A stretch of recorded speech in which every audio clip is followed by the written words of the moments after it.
புதுச்சேரி நாட்டிய சாஸ்திராலயா இசை மற்றும் நடன பள்ளியின் ஆசிரியர்கள் குரு உமா ரமேஷ் மற்றும் குரு மாதவி ஜெயபிரகாஷ் நடத்தும் 16வது சலங்கை பூஜை விழா நடைபெற்றது.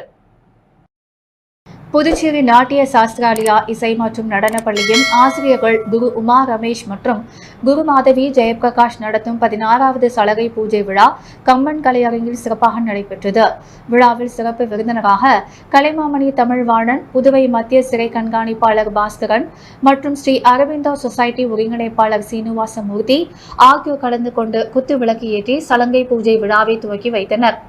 நிகழ்ச்சியில் சிறப்பு விருந்தினர்கள் கலைமாமணி தமிழ்வாணன் மற்றும் மத்திய சிறை கண்காணிப்பாளர் பாஸ்கரன் பேசுகையில், நாட்டிய சாஸ்திராலயா இசை மற்றும் நடன பள்ளி புதுச்சேரியில் 4 பகுதியில் 300க்கும் மேற்பட்ட குழந்தைகளை கொண்டு பாரம்பரிய முறையில் மிக சிறப்பாக பரதம் கற்பித்து வருகிறார்கள்.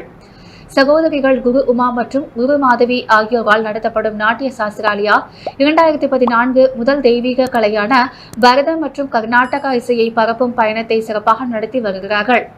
ஆற்றல் மிக்க குருவான இவர்கள் 300க்கும் மேற்பட்ட மாணவர்களுக்கு பாரம்பரிய முறையில் பரதம் கற்பித்து பரதத்தின் தெய்வீகத்தை அனைத்து நிகழ்ச்சிகளிலும் குறிப்பாக தமிழ்நாடு முழுவதும் உள்ள நாட்டியாஞ்சலியில் வழங்குகிறார்கள். அவர்களின் மாணவர்கள் மதுரை மீனாட்சி அம்மன் கோயில், காஞ்சிபுரம் கங்கை கொண்ட சோழபுரம், வேலூர் பொற்கோயில், சிதம்பரம் நடராஜர் கோயில், சென்னை கபாலீஸ்வரர் கோயில் மட்டுமல்லாமல் மலேசியாவில் உள்ள 10 மலை முருகன் கோவில் மற்றும் ஸ்ரீ மகா மாரியம்மன் கோயில் போன்ற பிரபலமான கோயில்களில் நிகழ்ச்சிகளை வழங்கியுள்ளனர். மேலும் சிறைச்சாலையிலும் மற்றும் புதுச்சேரி அரசாங்கத்தின் கலை மற்றும் கலாச்சாரத்துறை நிகழ்ச்சிகள் மற்றும் பல்வேறு சபைகளில் நிகழ்ச்சிகளை சிறப்பாக வழங்கி பல்வேறு விருதுகளையும் பெற்று பாராட்டத்தக்கது.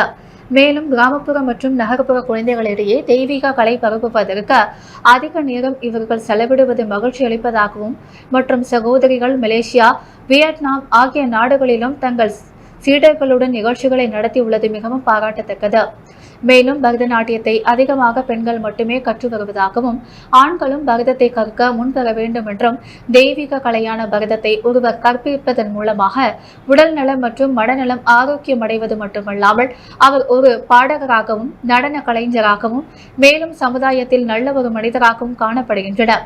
எனவே பரதத்தை ஆண் பெண் இருபாலரும் சமமாக கற்பிக்க வேண்டும் என்று தெரிவித்தார்.